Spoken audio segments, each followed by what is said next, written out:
Hello friends, welcome to AKSAS academy daily current affairs. So as usual నేను ఇచ్చిన question చూస్తే tribe అంటే ఆదివాసీలు వాళ్ళు నివసిస్తున్నటువంటి రాష్ట్రము. సో అందులో ఆల్రెడీ మనం ఇచ్చాం ఆన్సర్ కూడా. లింబు సిక్కిం, దోంగారియా కోంద్ ఒడిశా. యాక్చువల్గా ఈ కోన్స్ ఒడిశాతో పాటు ఛత్తీస్గఢ్ ఈ ప్రాంతాల్లో కూడా ఉంటారు. So the answer is 1 and 3 simple. ఇంక ఈరోజు టాపిక్ మనం చూడబోయేది ఇండియాస్ MSME సెక్టర్, సూక్ష్మ చిన్న మధ్య తరహా రంగం. సాధారణంగా భారతదేశంలో ఎక్కువ జనాభా ఉన్నటువంటి దేశం మనది, దాదాపుగా 140 కోట్ల పైచీలకు. ఇందులో 70% పైగా జనాభా గ్రామీణ ప్రాంతాల్లోనే నివసిస్తున్నారు. ఇంత గ్రామీణ జనాభా ఉన్నటువంటి దేశానికి ఉపాధి అవకాశాల కల్పన అనేటటువంటిది చాలా సవాలుతో కూడుకున్నటువంటి అంశం.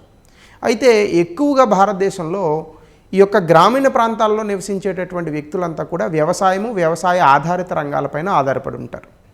అయితే ఎక్కువగా వ్యవసాయం మీద ఆధారపడడం వల్ల ఏం జరుగుతుంది అంటే, వ్యవసాయ రంగం అనేటటువంటిది కొన్ని పరిమితులతో కూడి ఉంటుంది.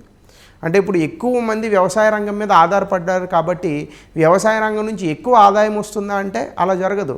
మనం ఎంత కష్టపడినా సంవత్సరానికి పండేది 3 పంటలే, నీళ్ళు లేకపోతే 2 పంటలే పండుతాయి అసలు. సో కాబట్టి వ్యవసాయ రంగం అనేటటువంటిది కొంత పరిమితులతో కూడి ఉంటుంది. వ్యవసాయ రంగం నుంచి అపారమైనటువంటి ఆదాయం వచ్చేటటువంటి పరిస్థితులు మన దేశంలో లేవు. సో కాబట్టి గ్రామీణ ప్రాంతాల్లోనే నివసించేటటువంటి జనాభాకి ఎక్కువగా ఎలా మనం ఆదాయాన్ని సమకూర్చాలి అంటే ఒక అద్భుతమైనటువంటి మార్గం MSME అంటే సూక్ష్మ చిన్న మధ్య తరహా పరిశ్రమలు. ఇవి మనము ఈ మధ్య తరహా పరిశ్రమలు, సూక్ష్మ చిన్న మధ్య తరహా పరిశ్రమలను ప్రారంభించడానికి ఎక్కువగా స్థలం అనేటటువంటిది అవసరం ఉండదు. సో కాబట్టి జిల్లా ప్రాంతాలు లేదా ఆ దగ్గరలో ఉన్నటువంటి ఇంకా పరిసర ప్రాంతాల్లో కూడా ఈ యొక్క సంస్థల్ని చాలా ఈజీగా మనం ప్రారంభించవచ్చు. అయితే దీనికి సంబంధించి భారతదేశంలో 1955లో కార్వే కమిటీ అనే ఒక కమిటీని వేశారు. సో ఆ రోజుల్లో మనం చిన్న సూక్ష్మ మధ్య తరహా పరిశ్రమలకు చాలా అద్భుతమైనటువంటి ఎంకరేజ్మెంట్ అనేటటువంటి దాన్ని ఇచ్చాం. అయితే 1991లో వచ్చినటువంటి ఆర్థిక సంస్కరణలో భాగంగా పెద్ద పెద్ద MNC కంపెనీలు, బాగా బడా కంపెనీలు ఎప్పుడైతే భారత ఆర్థిక రంగంలోకి ప్రవేశించాయో వాటి యొక్క పోటీని ఈ సూక్ష్మ చిన్న మధ్య తరహా పరిశ్రమలు తట్టుకోవడం అనేటటువంటి చాలా కష్టమవుతుంది. మనకి మొత్తంగా ఉన్నటువంటి చిన్న సూక్ష్మ మధ్య తరహా పరిశ్రమల్లో 97% సూక్ష్మ పరిశ్రమలే ఉన్నాయి. సో కాబట్టి ఈ చిన్న పరిశ్రమలు పెద్ద పరిశ్రమలతో పోటీ పడేటటువంటి పరిస్థితి లేదు. అయినప్పటికీ కూడా భారతదేశంలో చాలా అద్భుతమైనటువంటి పురోగతిని సాధిస్తూ, ముఖ్యంగా భారతదేశంలో ఎక్స్పోర్ట్స్లో 45% అంటే భారతదేశం నుంచి చేసేటటువంటి ఎగుమతుల్లో 45% చిన్న సూక్ష్మ మధ్య తరహా పరిశ్రమల నుంచే వస్తున్నాయి మనకి. సో కాబట్టి భారతదేశానికి రానున్నటువంటి రోజుల్లో ఆదాయాన్ని పెంచడంలో కానీ, అలాగే ఎక్స్పోర్ట్స్ ఎగుమతులను పెంచడంలో కానీ, భారత ఆర్థిక వ్యవస్థను 3వ స్థానంలో ప్రపంచంలో నిలబెట్టేందుకు కానీ MSME సెక్టర్ చాలా పెద్ద రోల్ ప్లే చేస్తుంది. దీని యొక్క పాత్ర అనేటటువంటిది చాలా అద్భుతంగా గణనీయంగా ఉండబోతుంది. దీనికి సంబంధించి అసలు MSMEs అని దేన్ని అంటారు, అందులో క్లాసిఫికేషన్ అంటే అందులో అసలు ఏది చిన్న పరిశ్రమ, సూక్ష్మ పరిశ్రమ, మధ్య తరహా పరిశ్రమ, దీన్ని ఎవరు రెగ్యులేట్ చేస్తారు, భారత ఆర్థిక వ్యవస్థలో ఈ MSME తాలూకా స్థానం ఏంటి, అయితే అందులో ఉన్న సవాళ్ళు ఏంటి, ప్రభుత్వం వీటిపైన ఏమైనా చర్యలు తీసుకుంటుందా, ఏదైనా ఫినాన్షియల్ సపోర్ట్ ఇస్తుందా, ఇలాంటివన్నీ కూడా మనం ఈరోజు చూసేటటువంటి ప్రయత్నం చేద్దాం. So without wasting the time, అసలు MSME అంటే ఏంటి? ముందుగా MSME భారత ఆర్థిక వ్యవస్థలో చాలా ప్రధానమైనటువంటి పాత్రను పోషిస్తూ ఉంటుంది. సాధారణంగా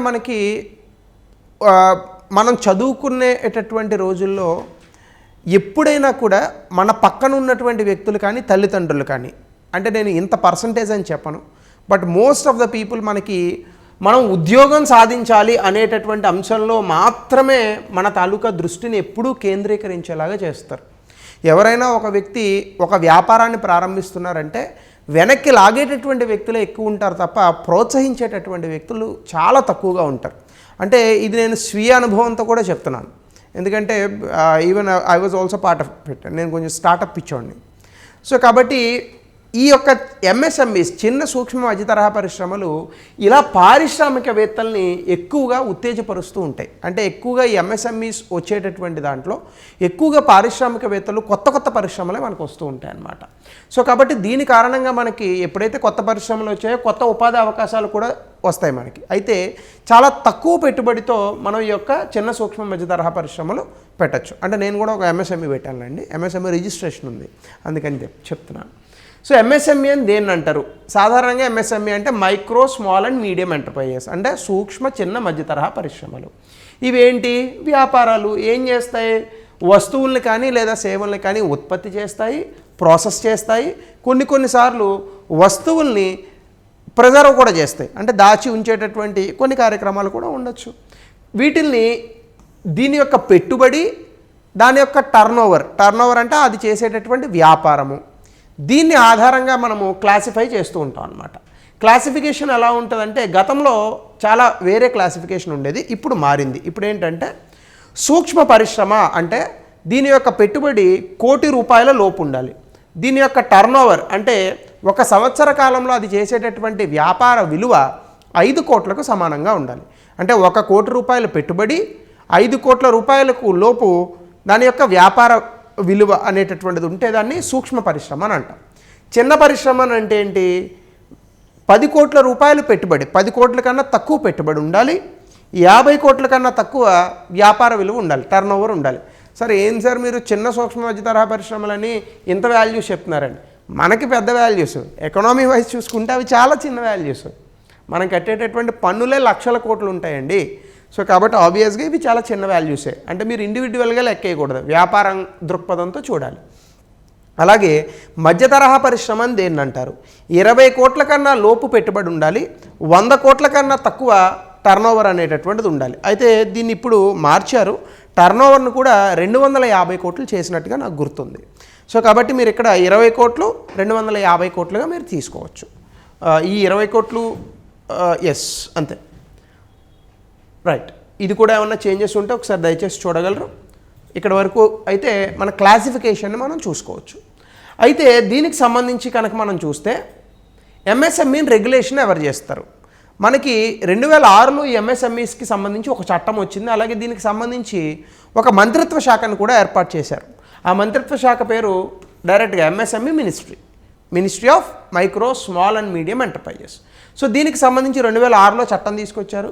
భారతదేశంలో చిన్న సూక్ష్మ మధ్య తరహా పరిశ్రమలతో అద్భుతమైనటువంటి వ్యాపారం చేస్తున్నటువంటి రాష్ట్రాల్లో మహారాష్ట్ర ముందుంటే తమిళనాడు 2వ స్థానము, 3వ స్థానంలో ఉత్తరప్రదేశ్, 4వ స్థానంలో గుజరాత్, 5వ స్థానంలో రాజస్థాన్ ఉన్నాయి. అంటే ఏ కోశాన కూడా దక్షిణ భారతదేశంలో ఉన్నటువంటి రాష్ట్రాలు ఈ ఎంఎస్ఎంఈలో తమిళనాడు తప్ప ఇంక వేరే ఏవి కూడా లేవు. అంటే సాధారణంగా తెలంగాణ, ఆంధ్రప్రదేశ్, కర్ణాటకలు ఏ రకమైన ఇండికేటర్స్ చూసుకున్నా కూడా మనకు కనిపిస్తాయి, టాప్ 5 ఆర్ టాప్ 7 అలా. బట్ ఇక్కడ ఎంఎస్ఎంఈస్ చూసుకుంటే కనుక ఎక్కువగా ఉత్తర భారతదేశంలో ఉన్నటువంటి రాష్ట్రాలే సూక్ష్మ చిన్న మధ్య తరహా పరిశ్రమలకు ఎక్కువగా ముందున్నాయన్నమాట. సో ఈ రకంగా కూడా మనం ఇది చూడొచ్చు. అయితే భారత ఆర్థిక వ్యవస్థలో ఈ చిన్న సూక్ష్మ మధ్య తరహా పరిశ్రమల యొక్క షేర్ ఏంటి అంటే మొత్తం మనం చేస్తున్నటువంటి ఎగుమతుల్లో చిన్న సూక్ష్మ మధ్య తరహా పరిశ్రమల నుంచి వచ్చేటటువంటి ఎగుమతులే 45% ఉంటాయి. అయితే చాలామంది అనుకోవచ్చు చిన్న సూక్ష్మ మధ్య తరహా పరిశ్రమలు అంటే ఎంఎస్ఎంఈ అంటాను ప్రతిసారి అలా పలకడం కన్నా. ఎంఎస్ఎంఈ కేవలం మ్యానుఫ్యాక్చరింగ్ తయారీ రంగంలోనే ఉండదు, సర్వీస్ సెక్టర్ అంటే సేవా రంగంలో ఉన్నటువంటిది కూడా ఎంఎస్ఎంఈ అనే పిలుస్తారు. అంటే ఇప్పుడు మీరు ఒక అకాడమీ స్టార్ట్ చేశారనుకోండి, అది కూడా ఎంఎస్ఎంఈ కింద రిజిస్టర్ చేయొచ్చు. సో కాబట్టి మొత్తం మన దేశంలో ఎగుమతుల్లో 45% ఈ ఎంఎస్ఎంఈస్ నుంచి వస్తున్నాయి. భారతదేశం యొక్క జీడిపిలో 30% వాటాను ఈ ఎంఎస్ఎంఈస్ కలిగి ఉన్నాయి. వీటి యొక్క టోటల్ మ్యానుఫ్యాక్చరింగ్ అవుట్పుట్ అంటే తయారీ రంగంలో ఎంఎస్ఎంఈల యొక్క వాటా 38.4%గా ఉంది. అలాగే దేశంలో ఎంప్లాయ్మెంట్ క్రియేషన్ వ్యవసాయానికి సంబంధించి మన దేశంలో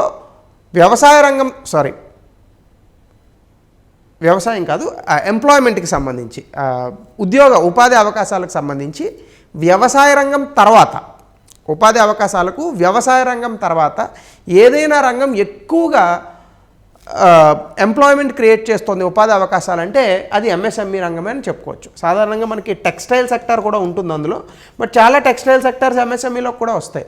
కాబట్టి రెండవ అత్యధిక ఎంప్లాయ్మెంట్ జనరేషన్ చేసేటటువంటి రంగం మనకి వ్యవసాయం తర్వాత ఎంఎస్ఎంఈగా మనం చెప్పచ్చు. అలాగే ఇందులో ఛాలెంజెస్ ఏమున్నాయి? భారతదేశంలో కేవలం 6% ఈ చిన్న సూక్ష్మ మధ్య తరహా పరిశ్రమలు మాత్రమే వాళ్ళకి కావాల్సినటువంటి సమయంలో బ్యాంకుల నుండి కానీ ఇతర ఆర్థిక సంస్థల నుండి కానీ రుణాలు పొందుతున్నాయి. ఏ వ్యాపారానికైనా రుణం అనేటటువంటిది చాలా ఇంపార్టెంట్ అండి. ఎందుకంటే సొంత డబ్బులు ఉంటే వ్యాపారం చేయలేరండి. ఎలా చేస్తారు సొంత డబ్బులు ఉంటే? ఒక 500 కోట్ల ప్రాజెక్ట్ ఉందనుకోండి, జేబులో 500 కోట్లు ఉన్నవాడు ఎవడన్నా సొంత డబ్బులు పెట్టుకొని ప్రాజెక్ట్ చేసే పరిస్థితి ఉంటుందా? ఉండదు. సో కాబట్టి ఈ రకంగా రుణం అనేటటువంటిది, రుణాలు అనేటటువంటి చాలా పెద్ద రోల్ ప్లే చేస్తాయి. కానీ భారతదేశంలో అంత ఈజీగా రుణాలు ఇవ్వరు. ఇది పాయింట్ నెంబర్ 1. వాళ్ళు ఏమడుగుతారంటే రుణాలు ఇవ్వడానికి మీ దగ్గర ఏదైనా ఆస్తి ఉందని అడుగుతారు. ఆస్తి ఉంటే నిన్ను రుణం అడిగేది ఎందుకు? మేము తాకట్టు పెట్టి తెచ్చుకోలేమండి. అదే ఇబ్బంది. అలాగే 86% తయారీ రంగంలో ఉన్నటువంటి ఈ ఎంఎస్ఎంఈస్ ఏవైతే ఉన్నాయో అవన్నీ కూడా అన్రిజిస్టర్డ్, అంటే ఇంకా రిజిస్టర్ చేయబడినటువంటి వ్యాపారాలుగా నమోదయ్యాయి. ఇది ఒక ఇబ్బంది. అలాగే మన ఎంఎస్ఎంఈ సెక్టార్లో వాడుతున్నటువంటి సాంకేతికత కూడా అవుట్డేటెడ్ టెక్నాలజీస్ ఉన్నాయి. అలాగే ఉత్పాదకతలు కూడా లెవెల్ చాలా తక్కువ ఉంది. మనకున్నటువంటి నైపుణ్యం కలిగినటువంటి వ్యక్తులు కూడా చాలా తక్కువగా ఉన్నారు. అలాగే బ్రాండింగ్ ఎక్స్పర్టైజ్, ప్రపంచంలో ఏ చిన్న వస్తువు తయారు చేసినా బ్రాండ్ అనేది ఇంపార్టెంట్. మీరు షాప్కి వెళ్ళండి, ఏదైనా వస్తువు అడగండి, ఏదో బ్రాండ్ చెప్తాడు వాడు. కానీ మన బ్రాండ్ని ప్రపంచవ్యాప్తంగా చెప్పుకునేంత స్థాయిలో మన ఎంఎస్ఎంఈస్ ఇంకా లేదనేటటువంటి మాట కూడా వాస్తవం. ఇది కూడా మనం గ్రహించాలి. అలాగే ఎంఎస్ఎంఈ సాధారణంగా వాళ్ళు తయారు చేసేటటువంటి వస్తువుల్ని ప్రభుత్వాలకు అమ్ముతారు, లేదా పెద్ద పెద్ద కంపెనీలకు కానీ అమ్ముతారు. వీళ్ళకి సరిగ్గా డబ్బులు ఇవ్వరు టైంకి. ఎందుకంటే ఎంఎస్ఎంఈ నడవాలంటే, ఏదైనా కంపెనీ నడవాలంటే జీతాలు ఇవ్వాలా? సో వీళ్ళ టైంకి పేమెంట్ ఇవ్వకపోవడం వల్ల కూడా చాలా ఎంఎస్ఎంఈస్ మూతపడినటువంటి మాట వాస్తవం. ఈవెన్ మనకి 2019లో కరోనా సిచ్యువేషన్ తర్వాత చాలా ఎంఎస్ఎంఈస్ భారతదేశంలో మూతపడ్డాయి. సో ఇవన్నీ కూడా మనం ఎగ్జాంపుల్స్గా చెప్పచ్చు. అలాగే గవర్నమెంట్ ఇనిషియేటివ్స్, దీనికి సంబంధించి నేను మళ్ళీ విడివిడిగా ఇనిషియేటివ్స్ని మీకు చెప్పట్లేదు, ఇది మీరు విడిగా చదువుకోండి. ఛాంపియన్స్ 2.0 పోర్టల్ అని ఎంఎస్ఎంఈస్కి హెల్ప్ చేయడానికి ఇది పెట్టారు. అలాగే mobile app for geo tagging of cluster projects and technology centres, ఒక మొబైల్ యాప్లో వీటికి సంబంధించినటువంటి మొత్తం డేటాని ఇస్తూ ఉంటారన్నమాట జియో ట్యాగింగ్ చేసి. అలాగే ఉద్యమ్ అసిస్టెంట్ ప్లాట్ఫామ్, చాలా గొప్ప ప్లాట్ఫామ్ ఇది, ఉద్యమ్ రిజిస్ట్రేషన్ అని ఉంటుంది. అలాగే యాస్పైర్ స్కీమ్ అని ఒకటి పెట్టారు. జీరో డిఫెక్ట్ జీరో ఎఫెక్ట్ అని, ఇదేంటంటే ప్రోడక్ట్లో ఏ డిఫెక్ట్ ఉండదు, ఈ యొక్క ప్రోడక్ట్ వల్ల వాతావరణానికి ఏ ఎఫెక్ట్ పడదన్నమాట. అలాంటి ఒక ప్రోడక్ట్స్ని తయారు చేస్తారు. దీన్ని zero effect zero defect product అని అంటారు. దీని మీద గతంలో కూడా చాలా ప్రశ్నలు వచ్చాయి. ఇవన్నీ కూడా భారతదేశంలో చిన్న సూక్ష్మ మధ్య తరహా పరిశ్రమల్ని ప్రోత్సహించడానికి ప్రభుత్వం తీసుకొచ్చినటువంటి చర్యలు. అయితే ఫైనాన్షియల్ సపోర్ట్ కనుక మనం చూసుకుంటే ర్యాంప్ స్కీమ్ అని ఒకటి పెట్టారు, raising and accelerating MSME performance. అన్నీ డబ్బులు ఇచ్చే పథకాలే కొంచెంలో కొంచెం. అలాగే trade receivable discounts, TReDS scheme ఒకటి, ప్రధానమంత్రి ఎంప్లాయ్మెంట్ జనరేషన్ ప్రోగ్రామ్, ప్రధానమంత్రి ముద్రా యోజన, ఎక్కువగా ఎంఎస్ఎంఈస్కి లోన్ ఇస్తారు, ముఖ్యంగా ఆడవాళ్ళకి, మైనారిటీ సెక్షన్స్ నుంచి వచ్చిన వాళ్ళకి. క్రెడిట్ గ్యారంటీ ట్రస్ట్ ఫండ్, అంటే ఇందులో కూడా డబ్బులు ఇస్తారు. ఇంట్రెస్ట్ సబ్సిడీ ఎలిజిబిలిటీ సర్టిఫికెట్, అదేంటంటే ఈ సర్టిఫికెట్ ఉంటే ఏంటంటే మీరు తీసుకున్నటువంటి రుణానికి అయినటువంటి వడ్డీని మాఫీ చేస్తారు. అలాగే 27 జూన్ సాధారణంగా మనం ఇంటర్నేషనల్ ఎంఎస్ఎంఈ డేగా జరుపుకుంటాం. దీన్ని కూడా మనం క్వశ్చన్ రూపంలో ఎక్స్పెక్ట్ చేయొచ్చు ఎగ్జామినేషన్లో. సో ఇవన్నీ కూడా భారతదేశంలో ఉన్నటువంటి చిన్న సూక్ష్మ మధ్య తరహా పరిశ్రమలకు సంబంధించినటువంటి డేటా. డెఫినెట్గా ఇది మీకు గ్రూప్ 2 ఎగ్జామ్స్లో బిట్ రూపంలో అడగచ్చు, లేదా గ్రూప్ 1 యూపీఎస్సీ ఎగ్జామినేషన్లో మెయిన్స్లో కనుక అడిగినా you can definitely write the answers. So question of the day ఎంఎస్ఎంఈకి సంబంధించి 2023 లేటెస్ట్గా యూపీఎస్సీలో ఇచ్చినటువంటి ప్రశ్న. సో దీని ఆన్సర్ పెట్టండి, you will understand the pattern of the exam. అలాగే క్వశ్చన్, భారతదేశంలో సూక్ష్మ చిన్న మధ్య తరహా పరిశ్రమలు ఎదుర్కొంటున్న ప్రధాన సవాళ్ళు మరియు దేశ ఎగుమతి రంగంలో వాటి యొక్క పాత్ర ఎంత ముఖ్యమైనది? 200 పదాల్లో రాయండి. ఇది గతంలో ఇచ్చిన ప్రశ్న కాదు, నేనే రాశాను ప్రశ్న మీకోసం. సో కాబట్టి ఇది ఈరోజు టాపిక్కి సంబంధించినటువంటి విషయాలు. So thank you, have a nice day. మరొక టాపిక్తో మనం మళ్ళీ కలుద్దాం.